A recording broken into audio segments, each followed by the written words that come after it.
Oh, well bowled. That's gone away for four. See everyone in that LSG dugout. It's 2 big points. It's a qualifying spot. That's up in the air and just clears. Long on, but it's not good enough for Rinku Singh.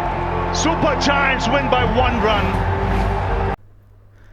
Lucknow super জায়ান্টসের বিপক্ষে রিঙ্কুর বীরত্বের পরেও কলকাতা হেরে গেল 1 রানে। এ হারে কলকাতার বিদায়ও নিশ্চিত হয়ে গেল। তৃতীয় দল হিসেবে আইপিএলের প্লে অফে উঠে গেল লখনৌ সুপার জায়ান্ট। এর আগে গুজরাট টাইটান্স ও চেন্নাই সুপার কিংস শীর্ষ 2-এ থাকা নিশ্চিত করেছেন।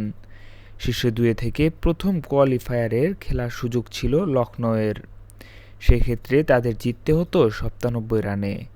জটিল সমীকরণ ছাড়াও লখনৌয়ের জন্য এই ম্যাচটি ছিল বিশেষ। এই ম্যাচে কলকাতার বিখ্যাত ফুটবল ক্লাব মোহনবাগানের সবুজ মেরুর রঙের জার্সি পরে মাঠে নেমেছিল তারা। এই বিশেষ ম্যাচে টসে হেরে আগে ব্যাটিং করা লখনৌয়ে তুলেছিল 176 রান। জবাবে কলকাতা থেমেছে 175 রানে। রিঙ্কু অপরাজিত ছিল 33 বলে 67 রান করে।